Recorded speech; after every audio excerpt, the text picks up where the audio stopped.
کیونکہ اس وقت بھی پاکستان دنیا کے 190 ملکوں میں سے 25ویں نمبر پہ ہے جدھر ابھی بھی ہمارا تیل اور پٹرول اور ڈیزل سب سے کم بک رہا ہے.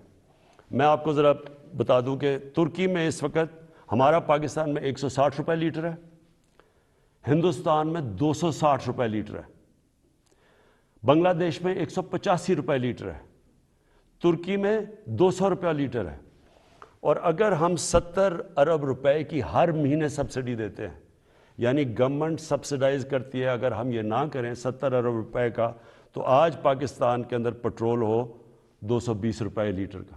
میرے پاس اوگرا کی سمری آئی، انہوں نے کہا کہ 10 روپے زیادہ آپ کو 1 لیٹر پٹرول اور ڈیزل بڑھانا پڑے گا کیونکہ دنیا میں تیل مہنگا ہو چکا ہے.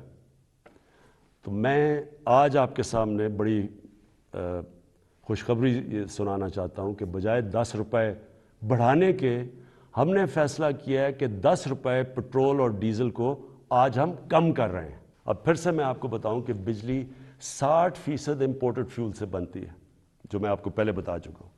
جیسے باہر گیس مہنگی ہوتی ہے، کوئلہ مہنگا ہوتا ہے، تیل مہنگا ہوتا ہے، تو یہاں ہمارا جس کو کہتے ہیں فیول ایڈجسٹمنٹ چارج وہ بن جاتا ہے، ہماری بھی چیزیں اوپر چلی جاتی ہیں. ہم نے یہ بھی فیصلہ کیا کہ ہم اپنے لوگوں کو اب اس سے بچائیں گے. اگر ڈیمز بنا لیتے پہلے تو پاکستان کو تو بڑی سستی بجلی ملتی تھی، کیونکہ پانی سے جو بجلی بنانی ہے وہ ہمارے لیے، ہمیں تو کوئی فرق ہی نہیں پڑتا کہ باہر مہنگائی ہو یا نہ ہو. لیکن کوئی ڈیمز نہیں بنائی، 50 سالوں میں پاکستان میں کوئی ڈیمز نہیں بنی. ہم 10 ڈیمز بنا رہے ہیں اب پاکستان میں، اور انشاءاللہ اگلے 5 سے 10 سالوں کے اندر یہ ساری ڈیمز آ جائیں گی، اور اس سے انشاءاللہ ہمیں اگر باہر قیمتیں بھی بڑھیں گی تو انشاءاللہ ہم بچ جائیں گے اس سے. تو میں بجلی کا اب ہم نے فیصلہ کیا ہے کہ 5 روپے یونٹ ہم بجلی کم کر رہے ہیں. 5 روپے یونٹ بجلی کم کرنے کا مطلب کہ 20% سے 50% آپ کے بجلی کے بل کم ہوں گے. اور یہ بھی ہم اس کے لیے سبسڈی اور بڑی محنت سے اور جگہ سے ہم نے سبسڈی نکالی ہے. اور میں یہ کیونکہ سب سے بڑا مسئلہ لوگوں کو ہوتا ہے بجلی اور پٹرول اور ڈیزل، اس کی وجہ سے ساری چیزیں مہنگی ہو جاتی ہیں. تو ہم نے یہ فیصلہ کیا کہ ہم اگلے بجٹ تک ان 2 چیزوں کے اوپر ہم اب کوئی اضافہ بھی نہیں کریں گے، اور اس سے پہلے ہم نے یہ ان کو کم بھی کر دیا. 5 روپے یونٹ بجلی اور 10 روپے بلکہ 20 روپے پورا بنتا ہے پٹرول اور ڈیزل کا. پھر ہم نے احساس پروگرام کیا، جو نچلے طبقے کے اوپر جو ہم 12,000 روپے دیتے تھے، جو 80 لاکھ خاندان کو ہم دیتے ہیں، اس کو ہم نے 12,000 سے 14,000 پہ کر دیا. پھر ہم نے ایک اور کام کیا نوجوانوں کے لیے جو گریجویٹس ہیں، جس نے BA کی ہوئی ہے، جس کے پاس نوکری نہیں ہے. ہم نے فیصلہ کیا کہ ہم ان کو انٹرنشپ دلوائیں گے. 30,000 روپے جو بھی گریجویٹ ہوگا اس کو کہیں انٹرنشپ دلوائیں گے تاکہ ان کو کم از کم کوئی پیسہ ملے. پھر ہم نے اسکالرشپس کا، میں آپ کو بتا دوں، 26 لاکھ ہم نے اسکالرشپس ہم صوبے جو ہمارے نیچے صوبے ہیں اور جو سینٹر ہے، اور اس کے اوپر 38 ارب روپیہ ہم خرچ کر رہے ہیں. یہ اب پرائم منسٹر کے جو پورٹل ہے اس کے اوپر اب سارا کنٹرول ہوگا. سارے میرٹ کے اوپر ہم خود چیک کریں گے، پوری کمیٹی بنائی ہوئی ہے اکیڈمکس کی، میرٹ پہ ملیں گے، اور کوئی بھی کسی کو مسئلہ ہوگا وہ اس پورٹل کے اوپر آئے گا. لیکن پھر اب جو IT سیکٹر جو فیوچر ہے ہمارے نوجوانوں کا، جس طرح دنیا جا رہی ہے ٹیکنالوجی کی ریولوشن، یہ ذرا آپ سنیں. IT سیکٹر کے لیے اس میں IT کمپنیز بھی ہیں اور فری لانسرز بھی ہیں. پہلی چیز، ان کو 100% ہم نے ٹیکس معاف کر دیا. پھر سے سن لیں، IT سیکٹر کے اوپر چاہے وہ کمپنیز ہیں یا فری لانسرز ہیں، 100% ان کو ہم نے ٹیکس پہ چھوٹ دے دی. دوسری چیز، فورن ایکسچینج. اب تک ان کا ہم نے کوئی کنڈیشنز لگائی ہوئی تھی کہ اتنا فورن ایکسچینج آپ کو پاکستان میں رکھنا ہے. ہم نے مکمل طور پہ 100% فورن ایکسچینج پہ ان کو چھوٹ دے دی ہے کہ یہ چاہے کوئی اس کے اوپر ریسٹرکشن نہیں ہے، باہر لے جائیں اندر لے آئیں، 100% اب فورن ایکسچینج کی موومنٹ ان کے ہاتھ میں ہے، یعنی ہم نے ریسٹرکشن ساری ختم کر دی ہے. اور تیسری چیز، جو سٹارٹ اپس ہیں، جو بھی IT کی سٹارٹ اپس ہیں، ان کو 100% ہم نے کیپٹل گینز ٹیکس سے ختم کر دیا, یعنی ان کا ٹیکس ختم کر دیا سارے سٹارٹ اپس کا, جو کیپٹل گینز ٹیکس ہے. اس کے بعد انڈسٹریل پالیسی. اب یہ بھی پہلے ہم نے کنسٹرکشن پالیسی لے کے آئے تھے جس کی وجہ سے کنسٹرکشن میں پاکستان میں اٹھ گیا. اب ہم لے کے آ رہے ہیں آپ کے لیے انڈسٹریل پالیسی. انڈسٹریل پالیسی میں ہم کیا کر رہے ہیں کہ جو بھی انڈسٹری لگائے گا, جو بھی پیسے لگائے گا انڈسٹری کے اندر, اس سے کوئی سوال نہیں پوچھے جائیں گے. یہ ہم نے کنسٹرکشن میں بھی شروع میں یہ کیا تھا. اور جو سکھ انڈسٹری ہے اس کی ریوائول کے لیے, اس کے لیے ہم آپ کے سامنے پورا پروگرام ہے. ان کے لیے ٹیکس کی چھوٹ دیں گے ان کو. اس کے ساتھ انشاءاللہ کل میں لاہور کے اندر آپ کو پورا انڈسٹریل پالیسی کا پورا پیکج دے دوں گا. اور پھر تیسری چیز, جو اوورسیز پاکستانیز ہیں, جب بھی وہ پاکستان کی انڈسٹری میں انویسٹ کریں گے یا وہ پاکستان کے انڈسٹریلسٹ کے ساتھ جوائنٹ وینچر کریں گے, ان کو 5 سال کا ٹیکس ہالیڈے ہم نے کر دیا, 5 سال تک کوئی ٹیکس نہیں دیں گے. پھر ہمارا کامیاب پاکستان پروگرام ہے. سود کے بغیر قرضے دیں گے بزنس شروع کرنے کے لیے نوجوانوں کو. سود کے بغیر کسانوں کو دیں گے قرضے, سود کے بغیر وہ اپنی زمین پہ پیسہ خرچ کر رہے ہیں. اور پھر سستا سبسڈائز, بالکل جو غریب لوگ اپنا گھر بنانا چاہتے ہیں ان کو بالکل سستا قرضہ دیں گے. پھر اور یہ 407 ارب روپے کے قرضے ہیں جو یہ ان 3 ایریاز میں جائیں گے.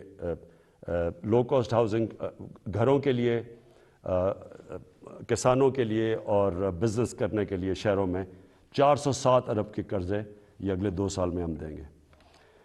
پھر آخری 2 چیزیں ہم نے, مجھے بڑا فخر ہے کہ ہم نے بڑی مشکلوں سے پاکستان میں بینکوں کو راضی کیا, ان کے لیے ان کے سارے جو آسانیاں پیدا کی, سبسڈائز کیا کہ بینکس چھوٹے لوگوں کو قرضے دیں.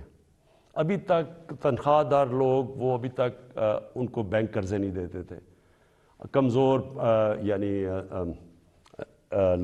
جو مزدور ہوتے ہیں, ویلڈر ہوتے ہیں, وہ کام کرنے والے, ان کی سوچ بھی نہیں سکتے اپنے لیے گھر بنانا.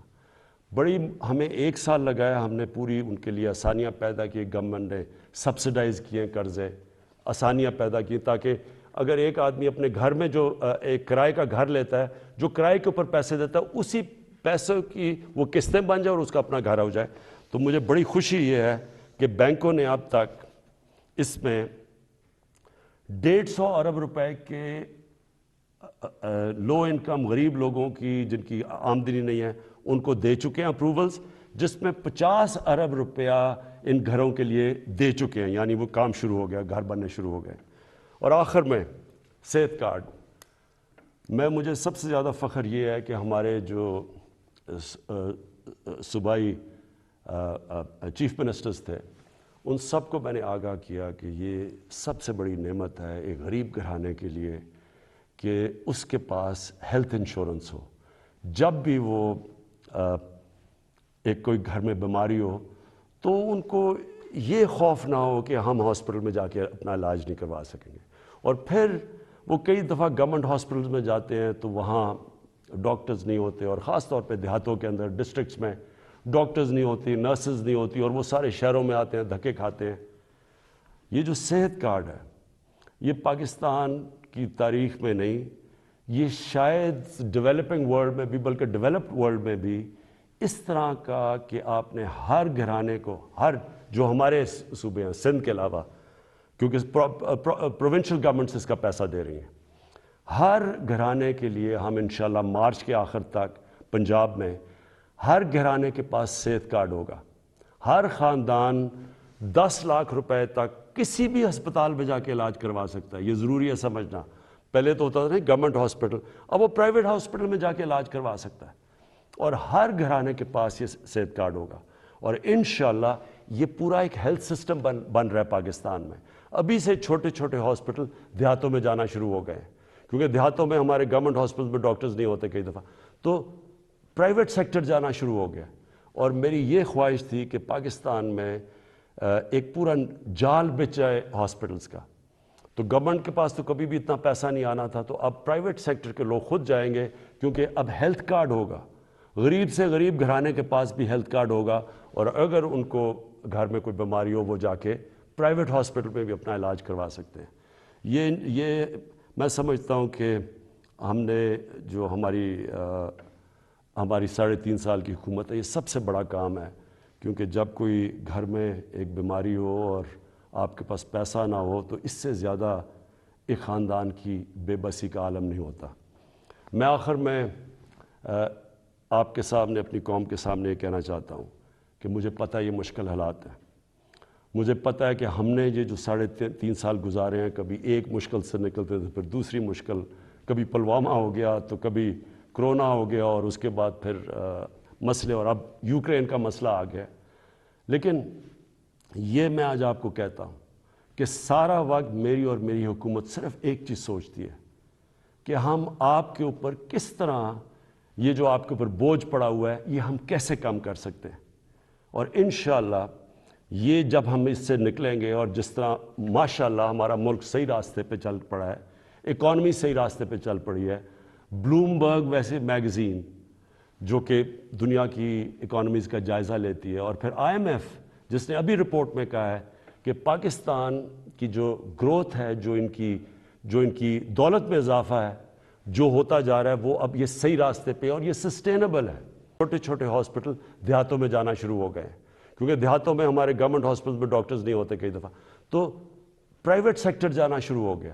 اور میری یہ خواہش تھی کہ پاکستان میں ایک پورا جال بچ جائے ہاسپٹلز کا، تو گورنمنٹ کے پاس تو کبھی بھی اتنا پیسہ نہیں آنا تھا، تو اب پرائیویٹ سیکٹر کے لوگ خود جائیں گے، کیونکہ اب ہیلتھ کارڈ ہوگا، غریب سے غریب گھرانے کے پاس بھی ہیلتھ کارڈ ہوگا، اور اگر ان کو گھر میں کوئی بیماری ہو، وہ جا کے پرائیویٹ ہاسپٹل میں بھی اپنا علاج کروا سکتے ہیں۔ یہ میں سمجھتا ہوں کہ ہم نے جو ہماری 3.5 سال کی حکومت ہے، یہ سب سے بڑا کام ہے، کیونکہ جب کوئی گھر میں ایک بیماری ہو اور آپ کے پاس پیسہ نہ ہو تو اس سے زیادہ ایک خاندان کی بے بسی کا عالم نہیں ہوتا۔ میں آخر میں آپ کے سامنے، اپنی قوم کے سامنے یہ کہنا چاہتا ہوں کہ مجھے پتہ ہے یہ مشکل حالات ہیں، مجھے پتہ ہے کہ ہم نے یہ جو 3.5 سال گزارے ہیں، کبھی ایک مشکل سے نکلتے تھے، پھر دوسری مشکل، کبھی پلوامہ ہو گیا تو کبھی کرونا ہو گیا، اور اس کے بعد پھر مسئلے، اور اب یوکرین کا مسئلہ آ گیا۔ لیکن یہ میں آج آپ کو کہتا ہوں کہ سارا وقت میری اور میری حکومت صرف ایک چیز سوچتی ہے کہ ہم آپ کے اوپر کس طرح یہ جو آپ کے اوپر بوجھ پڑا ہوا ہے، یہ ہم کیسے کم کر سکتے ہیں۔ اور انشاءاللہ یہ جب ہم اس سے نکلیں گے، اور جس طرح ماشاءاللہ ہمارا ملک صحیح راستے پہ چل پڑا ہے، اکانومی صحیح راستے پہ چل پڑی ہے، بلومبرگ ویسے میگزین جو کہ دنیا کی اکانومیز کا جائزہ لیتی ہے، اور پھر IMF جس نے ابھی رپورٹ میں کہا ہے کہ پاکستان کی جو گروتھ ہے، جو ان کی دولت میں اضافہ ہے، جو ہوتا جا رہا ہے، وہ اب یہ صحیح راستے پہ، اور یہ سسٹینیبل ہے۔ یہ بہت بڑی چیز ہے کہ ایک مشکل وقت سے نکل کے آج پاکستان صحیح راستے پہ نکل چکا ہے۔ پاکستان پائندہ باد۔ This year, the time is right to create happy memories in the home you love.